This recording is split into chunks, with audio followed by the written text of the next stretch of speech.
मुबारक हो शुक्ला जी, आप बाप बनने वाले हैं। अरे हमने की सासू माँ बनने वाला बनी, वो भी ई उम्र में। गाँव में कहीं मुंह दिखावे लायक ने छोड़ दो, पूरा इज्जत के पंचनामा हो गई। जितना भी भोजपुरी के देखे वाला लोग बा उस सब के सांझे बिहाने चैनल पे स्वागत बा। आज हम जौना फिल्म के ट्रेलर के रिव्यू करे खातिर आइल बनी। ये फिल्म के नाम है सठौरा खई हैं सासू जी।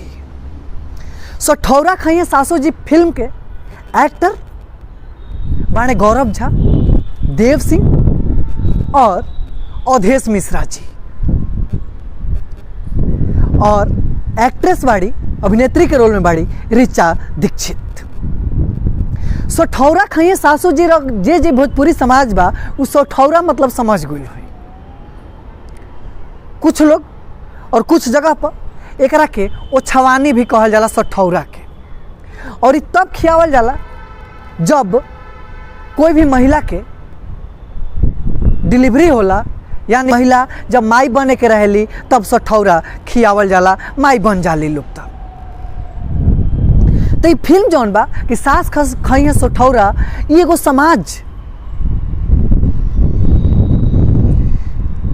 और ये मॉडर्न जौन आधुनिकरण बा ओकर मुद्दा के कॉमेडी के रूप में फिल्म के राइटर अपना कलम के गुणवत्ता और कलम के काबिलियत के परिचय देते हुए शब्द के रूप में इस समाज के नया मुद्दा के उतारले बाड़न, और उहे मुद्दा के और उहे शब्द के रूप में जौन एगो समाज में एगो नया दर्द उभरता ओकरा के सीन और स्क्रीन पर उतार देले बा ये फिल्म के हर एक छोट से छोट कलाकार। और वो सब कहत होगा कि ऐसा कौन एगो समाज के ज्वलंत मुद्दा बा, चाहे ऐसा छोट मुद्दा बा जौन आगे चल के विशाल रूप धारण करी, ओकरा के ये फिल्म के राइटर, डायरेक्टर और प्रोड्यूसर अभी ही पहचान ले बाड़न, और वो फिल्म के रूप में स्क्रीन पर उतर ले बाड़न लोग। तो ये मुद्दा बा हमनी के समाज में माई बाबू के गांव में छोड़ के और माई बाबू के अकेलापन। रोज सब देखले हो खबजा कि हमनी के हाय पैसा और कमाए के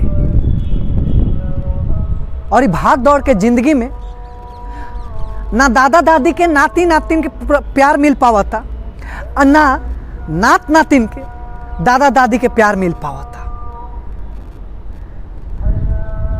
और ये बिछड़ाव में दादा दादी ये अकेलापन के भुलावे खातिर तरह तरह के हथकंडा और तरह तरह के उपाय ढूंढता ये आधुनिक समाज में। यह पृष्ठभूमि के और यह स्टोरी के निचोड़ बा कि बाप के 3 गो बेटा रहता लोग, तीनों बेटा के ब्याह कर देता। अवधेश मिश्रा जी की माई बाप बाबूजी के भूमिका में बाड़न, वो अपन तीनों बेटा के ब्याह कर देता। तीनों बेटा अपन अपन पत्नी के साथ है, अपन अपन छोटा मोटा परिवार के साथ खुशी खुशी जीवन यापन कर लगतन, और यह जीवन यापन के दौर में माई बाबू छूट जातन, और माई बाबू अपन अकेलापन बितावे खातिर अब ये निर्णय लेताड़न कि एगो हमनी के और बच्चा पैदा कर जाओ जवन हमनी के बुढ़ारी में और बुढ़ापा के लाठी बनी। जब ये बात के तीनों बेटा के पता चला था तो उनका लोग के पता चला था, और उनका लोग ये लगा था कि अरे भाई अगर ऐसा ही हमनी के 3 भाई बनी जा, और वो अगर बेटा चाहे बेटी भइल तो हमनी के समान और हमनी के जायदाद और संपत्ति में 4 हिस्सा लगावे के पड़ी। तो फिल्म में एगो डायलॉग बा कि सावधानी हटी तो जमीन बटी। तो माई बाबू कर अपन फिर से एगो संतान प्राप्ति खातिर प्रयास करे लागता लोग। तो माई के प्रेग्नेंट होके से और गर्भ धारण करे से रोके खातिर तीनों बेटा और तीनों पतो ईड़ी चोटी एक कर देता, और ऐसा ना हो पावे एकरा खातिर तरह तरह के हथकंडा और तरह तरह के उपचार और बाउंड्री और रोकथाम करता।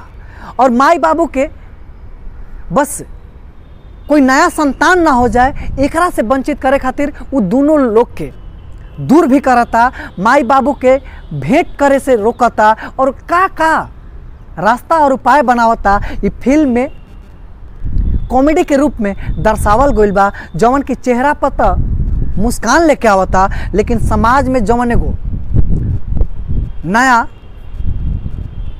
दर्द बा ओकरा के उजागर करे में ये फिल्म के राइटर सफल हो जाता।